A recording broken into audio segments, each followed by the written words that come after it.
खामोश रहकर चल रहा हूँ मैं, यकीन है एक रोज़ तहलका होगा। जय हिंद, नमस्कार साथियों। इस वीडियो के अंदर आपको हिंदी साहित्य इतिहास के वन लाइनर बेस्ट प्रश्न मिलेंगे, तो वीडियो को लाइक कर दें और सभी ग्रुप के अंदर एक बार ज़रूर शेयर करें ताकि अन्य साथी भी जुड़ जाएं चैनल से, ताकि वो भी इसका लाभ ले सके। और पहली बार आप देख रहे हैं वीडियो तो सब्सक्राइब करके घंटे के निशान को ज़रूर दबा लेना, क्योंकि आने वाली वीडियोज़ की आपको सूचना मिलती रहे। साथ ही जनवरी से लेकर दिसंबर 2019 का जो करंट अफेयर्स है वो प्लस इन 3-4 महीनों का, तो पहले हम करंट अफेयर 2019 का कंप्लीट देखेंगे। आप कमेंट करके बताइएगा अगर आपको करंट के वीडियो, करंट के महत्वपूर्ण प्रश्न भी चाहिए कंप्लीट 2019 के, और ये इस 2020 के हम आखिर में देख लेंगे, तो कमेंट करके बताना आपको चाहिए, तो वो भी उपलब्ध करवा दिए जाएंगे। चलिए बिना किसी देरी के शुरुआत करते हैं हिंदी साहित्य इतिहास की इस वीडियो की, और कौन सा वीडियो कब कब डाला जाएगा उसका भी टाइमिंग आज आपको बता दी जाएगी। देखिए, संपूर्ण हिंदी साहित्य का इतिहास आपको प्रश्नोत्तर रूप में करवाया जाएगा, जो कि नेट की दृष्टि से RPSC first grade, second grade, उनके लिए हिंदी साहित्य का इतिहास ये बहुत ही महत्वपूर्ण है। आपने आदिकाल, भक्तिकाल कई बार पढ़ लिया होगा, तो हो सकता है आपको प्रश्न आसान लगे, लेकिन हमने हिंदी साहित्य का इतिहास आपके रिवीजन हो जाएगा प्रश्नोत्तर रूप में शुरुआत से प्रारंभ कर रहे हैं। पहला प्रश्न, हिंदी साहित्य के इतिहास लेखन का सबसे पहला प्रयास किसका था? तो आपके परीक्षा में तो विकल्प आएंगे, लेकिन यहाँ पर सीधे उत्तर बताए जाएंगे आपको। तो गारसादैत तासी का था हिंदी साहित्य के इतिहास लेखन का सबसे पहला प्रयास। अब हम आगे बात करें दूसरे प्रश्न की कि इन्होंने जो साहित्य इतिहास लिखा था उसका नाम क्या था। तो इनके द्वारा लिखे गए इतिहास का नाम था इस्तवार दे ला लिटरेतुर एंदुई हिंदुस्तानी। इस्तवार दे ला लिटरेतुर एंदुई हिंदुस्तानी। अब हम बात करें कि गारसादैत तासी ने जो हिंदी साहित्य का इतिहास लिखा था वो कब और किस भाषा में लिखा। तो 1839 में प्रथम भाग प्रकाशित हुआ और 1847 में दूसरा भाग, और भाषा थी फ्रेंच। इस ग्रंथ के अंदर हम आगे और बात करें इसकी, तो इसके मूल ग्रंथ में कुल 738 कवि थे, जिनमें हिंदी के केवल थे 72 कवि, और रामचंद्र शुक्ल ने इसको वृत्त संग्रह मात्र कहकर पुकारा है। अगला प्रश्न है, शिव सिंह सेंगर ने कौन सा इतिहास लिखा था या किस नाम से लिखा था?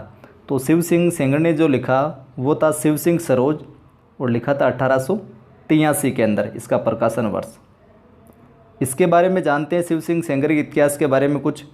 तो इस पुस्तक के अंदर कुल 1003 कवियों, लेखकों का जीवन चरित्र मिलता है हमें, और किसी भारतीय विद्वान की हम बात करें तो किसी भारतीय विद्वान द्वारा ये हिंदी साहित्य इतिहास लिखने का प्रथम प्रयास था। वैसे तो था गारसादैत तासी का, लेकिन किसी भारतीय की बात करें तो ये भारतीय का प्रथम प्रयास था, और आचार्य रामचंद्र शुक्ल ने इसे भी वृत्त संग्रह मात्र कहकर पुकारा है। अगला प्रश्न है, जॉर्ज अब्राहम ग्रियर्सन ने हिंदी साहित्य का इतिहास किस नाम से लिखा? ग्रियर्सन ने तो the modern vernacular literature of northern Hindustan, इस नाम से ग्रियर्सन ने हिंदी साहित्य का इतिहास लिखा था। अगर इनके इतिहास के प्रकाशन वर्ष की हम बात करें कि ग्रियर्सन के साहित्य इतिहास का प्रकाशन वर्ष क्या था, तो 1888। और ये इनका ग्रियर्सन का जो हिंदी साहित्य का इतिहास था ये किस पत्रिका में प्रकाशित हुआ था? तो the Royal Asiatic Society of Bengal की पत्रिका थी, उसके विशेषांक के रूप में ये प्रकाशित हुआ था, और स्वतंत्र रूप से एक पुस्तक के रूप में 1889 में ये प्रकाशित हुई थी, एक अलग स्वतंत्र रूप में।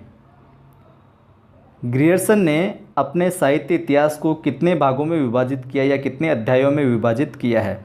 तो ग्रियर्सन का जो साहित्य इतिहास है 12 भागों में, 12 अध्यायों में विभाजन मिलता है। कौन कौन से हैं 12 अध्याय, वो भी देख लेते हैं। पहला चारण काल, दूसरा 15वीं शताब्दी का धार्मिक पुनर्जागरण, तीसरा जायसी की प्रेम कविता, चतुर्थ है ब्रज का कृष्ण संप्रदाय, मुगल दरबार, तुलसीदास, रीति काव्य, तुलसीदास के अन्य प्रवर्ती कवि, महारानी विक्टोरिया के शासन में हिंदुस्तान, कंपनी के शासन में हिंदुस्तान, 18वीं शताब्दी और विविध। ये ग्रियर्सन के साहित्य इतिहास के 12 अध्याय थे, इनके अंदर इसका साहित्य इतिहास विभक्त था। आगे बढ़ते हैं। डॉक्टर किशोरीलाल गुप्त के अनुसार सच्चे अर्थों में हिंदी साहित्य का सर्वप्रथम इतिहास किसने लिखा? तो जॉर्ज अब्राहम ग्रियर्सन का जो था उसी को डॉक्टर किशोरीलाल गुप्त ने सच्चे अर्थों में हिंदी साहित्य का प्रथम इतिहास माना है। अगला है, जॉर्ज ग्रियर्सन के इतिहास की महत्वपूर्ण उपलब्धि क्या मानी जाती है? तो भक्ति काल को हिंदी काव्य का स्वर्ण युग मानना, स्वर्ण काल मानना ही जॉर्ज ग्रियर्सन के इतिहास की महत्वपूर्ण उपलब्धि मानी जाती है। आगे बढ़ते हैं मिस्र बंधुओं की ओर। मिस्र बंधुओं द्वारा रचित इतिहास का क्या नाम है? तो मिस्र बंधुओं ने लिखा था उस इतिहास का नाम है मिस्र बंधु विनोद, जिसके है 4 भाग हैं और लगभग इसके अंदर 5000 कवियों का इन्होंने वर्णन किया है। प्रकाशन वर्ष की हम बात करें तो प्रथम, द्वितीय और तृतीय इनका प्रकाशन तो हुआ था 1913 के अंदर और चतुर्थ भाग का प्रकाशन हुआ था 1934 के अंदर। अब कहीं पूछ लिया जाए कि निम्न में से मिस्र बंधु नहीं है, 3 विकल्प में तीनों भाइयों के नाम आ जाए और चौथे में कोई और हो जाए, तो वहाँ पर वो उत्तर होगा। तो जो तीनों भाई थे उनके नाम भी देख लीजिए, पंडित गणेश बिहारी मिश्र, राव राजा श्याम बिहारी मिश्र और राय बहादुर डॉक्टर सुखदेव बिहारी मिश्र। ये तीनों भाई थे, इनको मिस्र बंधु, इन तीनों ने मिलकर इसको लिखा था मिस्र बंधु विनोद को। अगले प्रश्न की ओर बढ़ते हैं। सर्वप्रथम हिंदी साहित्य का काल विभाजन करने का प्रयास किसने किया? तो सर्वप्रथम जॉर्ज ग्रियर्सन ने 12 अध्यायों में साहित्य को विभक्त करके सर्वप्रथम काल विभाजन करने का प्रयास किया था। और वीडियो को लाइक नहीं किया अभी तक तो लाइक कर दें और सभी मित्रों को शेयर करना। जब भी आप ये हिंदी साहित्य इतिहास के वीडियो देखें, आप इनको हर जगह फेसबुक व्हाट्सएप पर आपको शेयर ज़रूर करना है। आगे बढ़ते हैं। साहित्य को जनता की चित्तवृत्ति का संचित प्रतिबिंब किसने कहा? आचार्य रामचंद्र शुक्ल ने। अगला प्रश्न है, नागरी प्रचारिणी सभा द्वारा प्रकाशित हिंदी शब्द सागर की भूमिका में किसने अपना इतिहास ग्रंथ लिखा था? तो रामचंद्र शुक्ल ने लिखा था नागरी प्रचारिणी सभा द्वारा प्रकाशित हिंदी शब्द सागर की भूमिका में। और इनका जो साहित्य ग्रंथ था उसका नाम हिंदी साहित्य का इतिहास, प्रकाशन वर्ष 1929। आगे बढ़ते हैं। आचार्य शुक्ल के इतिहास की प्रमुख विशेषता क्या मानी जाती है? तो शुक्ल के इतिहास की प्रमुख विशेषता ये है कि इन्होंने कवियों और साहित्यकारों के जीवन चरित्र के स्थान पर उनकी रचनाओं का साहित्यिक मूल्यांकन किया था। ये इनके साहित्य इतिहास की प्रमुख विशेषता रही है। आचार्य हजारीप्रसाद द्विवेदी की इतिहास संबंधी रचनाएं कौन कौन सी है? तो इतिहास से जुड़ी हुई जो रचनाएं हजारीप्रसाद द्विवेदी की, उनमें पहली है हिंदी साहित्य की भूमिका, हिंदी साहित्य उद्भव और विकास और हिंदी साहित्य का आदिकाल। ये 3 रचनाएं इनकी साहित्य इतिहास से संबंधित। अगला प्रश्न, साहित्यिक प्रवृत्तियों एवं परंपराओं के निर्माण में किसने परंपरा का महत्व प्रतिष्ठित किया? तो वो करने वाले थे आचार्य हजारीप्रसाद द्विवेदी। आगे बढ़ते हैं हम। एक और महत्वपूर्ण बात है, ये भी आप ध्यान में रखें। आचार्य हजारीप्रसाद द्विवेदी जो थे आचार्य शुक्ल के सबसे बड़े आलोचक माने जाते हैं। ये भी आपको ध्यान में रखना है कि शुक्ल के सबसे बड़े आलोचक के रूप में कौन जाने जाते हैं? हजारीप्रसाद द्विवेदी। आगे बढ़ते हैं। हिंदी साहित्य का आलोचनात्मक इतिहास किसकी रचना है? रामकुमार वर्मा की। इसको आप यूँ याद रख सकते हैं, मैंने पहले डिटेल से जहाँ हिंदी साहित्य का इतिहास पढ़ा है वहाँ पर भी ये बात बताई थी कि राम के कुमार कौन थे? लव और कुश। और राम की उन्होंने क्या की थी? आलोचना की थी। जब उनको सीता जी को वनवास दे दिया था बाद में, अग्नि परीक्षा के बाद में भी। तो राम के कुमार थे लव और कुश, उन्होंने उनकी आलोचना की थी। तो हिंदी साहित्य का आलोचनात्मक इतिहास किसने लिखा? राम कुमार वर्मा ने। इस तरीके से आप इसको याद रख सकते हैं। और हम बात करें राम कुमार वर्मा ने हिंदी साहित्य का आरंभ कब से माना है? तो 693 ईस्वी से। वीडियो के आखिर में किसने कब से प्रारंभ माना है और किसने हिंदी साहित्य इतिहास का प्रथम कवि किसने किसको माना है वो भी डिटेल से बताई हुआ है, तो वीडियो को आखिर तक देखिएगा। अब हम बात करते हैं कि राम कुमार वर्मा ने ही हिंदी साहित्य इतिहास का आरंभ तो 693 ईस्वी से माना, लेकिन राम कुमार वर्मा ने ही भक्तिकाल की जो निर्गुण ज्ञानाश्रयी काव्य धारा थी, तो निर्गुण ज्ञानाश्रयी काव्य धारा को संत काव्य कहा इन्होंने, और प्रेमाश्रयी जो काव्य धारा थी उसको सूफी काव्य कहकर इन्होंने पुकारा था राम कुमार वर्मा ने। तो ये भी ध्यान रखें। आगे बढ़ते हैं। साहित्य का इतिहास दर्शन किसकी रचना है? तो ये साहित्य का इतिहास दर्शन जो है वो डॉक्टर नलिन विलोचन शर्मा की है। इतिहास दर्शन, दर्शन यानी देखना, देखोगे किसे? लोचन से, तो इतिहास दर्शन आते ही आपको कर देना है नलिन विलोचन शर्मा। आगे बढ़ते हैं। हिंदी साहित्य का वैज्ञानिक इतिहास किसने लिखा? डॉक्टर गणपति चंद्र गुप्त ने। सारा काम साइंटिफिक तरीके से सिस्टमेटिक ढंग से कौन करते हैं? गणपति देव करते हैं, तो डॉक्टर गणपति चंद्र गुप्त ने। आगे बढ़ते हैं।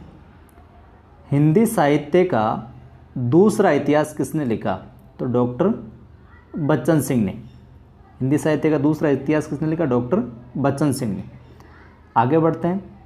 हिंदी साहित्य और संवेदना का विकास किसकी इतिहास संबंधी रचना है? तो डॉक्टर राम स्वरूप चतुर्वेदी की रचना है ये हिंदी साहित्य और संवेदना का विकास। आगे बढ़ते हैं। साहित्य का इतिहास लिखने में सबसे बड़ी बाधा, सबसे बड़ी समस्या क्या थी तत्कालीन समय में? तो सबसे बड़ी समस्या थी काल विभाजन और नामकरण की। 4 विकल्पों में 3 विकल्प कुछ भी आ सकते हैं, लेकिन मुख्य समस्या की बात करें, बड़ी समस्या की, तो उसमें काल विभाजन और नामकरण की समस्या आएगी। तो ये आप ध्यान रखिएगा। आगे बढ़ते हैं। इतिहास लेखन में शुक्ल जी का प्रथम क्रांतिकारी कदम क्या माना जाता है? तो अपभ्रंश साहित्य को हिंदी साहित्य से अलग मानना, ये इतिहास लेखन के विषय में शुक्ल जी का प्रथम क्रांतिकारी कदम माना जाता है। अगर हम बात करें, आचार्य शुक्ल ने वीरगाथा काल नाम दिया था आरंभिक काल को, आदिकाल को। तो इसकी समय सीमा क्या बांधी इन्होंने? तो संवत 1050 से 1375। आगे बढ़ते हैं। वहीं वीरगाथा काल के लिए राहुल सांकृत्यायन ने क्या नाम दिया? तो सिद्ध सामंत काल नाम दिया था राहुल सांकृत्यायन ने वीरगाथा काल को। आगे बढ़ते हैं। हिंदी साहित्य के आरंभिक काल को चारण काल नाम सबसे पहले किसने दिया? बाद में भी दिया, लेकिन सबसे पहले किसने दिया? तो सबसे पहले चारण काल नाम देने वाले थे जॉर्ज ग्रियर्सन। ये आप ध्यान रखिएगा। फिर आगे बढ़ते हैं। डॉक्टर रामकुमार वर्मा ने हिंदी के आरंभिक काल के लिए क्या नाम सुझाया था? संधि काल और चारण काल, ये नाम दिया था इन्होंने। सबसे पहले दिया था चारण काल, ग्रियर्सन ने। डॉक्टर रामकुमार वर्मा ने चारण काल के अंतर्गत किस साहित्य की विवेचना की है? तो डिंगल साहित्य की विवेचना की है चारण काल के अंतर्गत। आगे बढ़ते हैं कि आदिकाल को प्रारंभिक काल नाम किसने दिया था? तो मिस्र बंधुओं ने दिया था प्रारंभिक काल।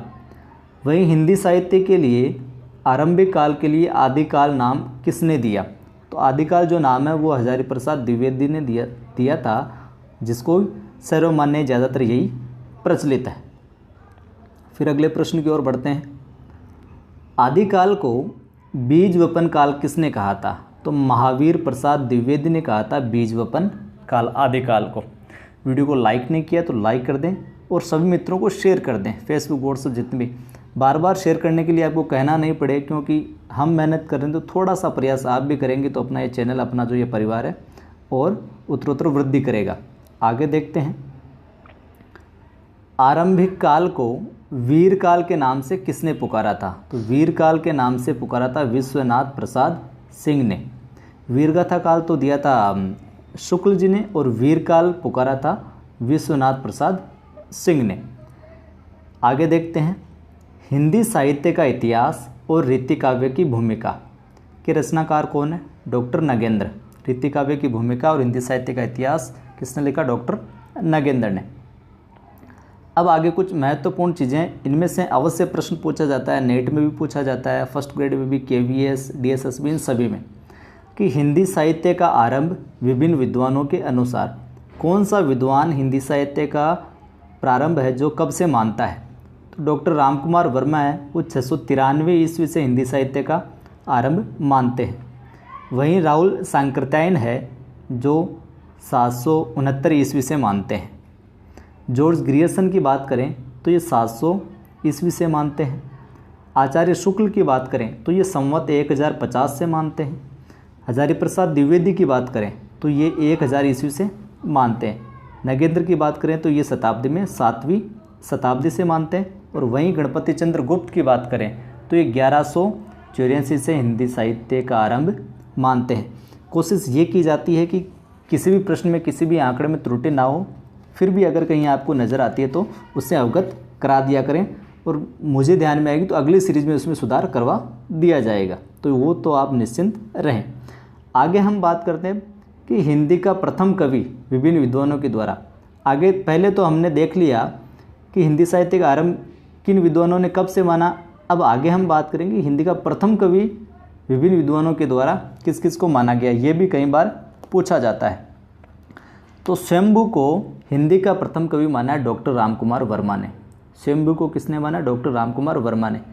वहीं हम बात करें जो सर्वमान्य है सरहपा, इसको राहुल सांकृत्यायन व डॉक्टर नगेंद्र ने माना है कि हिंदी का प्रथम कवि कौन है? सरहपा। वहीं शिव सेंगर की बात करेंगे, शिव सेंगर ने हिंदी का प्रथम कवि किसको माना है? तो पुष्य या पुंड नामक कवि को शिव सेंगर ने प्रथम कवि माना है। और राजा मुंज की बात करें तो राजा मुंज को हिंदी का प्रथम कवि चंद्रधर शर्मा गुलेरी और आचार्य रामचंद्र शुक्ल ने माना है। तो आज के इस दूसरी क्लास के अंदर कुछ थे ये विशेष प्रश्न। अगर आपको ये अच्छा लगा है तो लाइक कर दें और सभी को शेयर कर दें।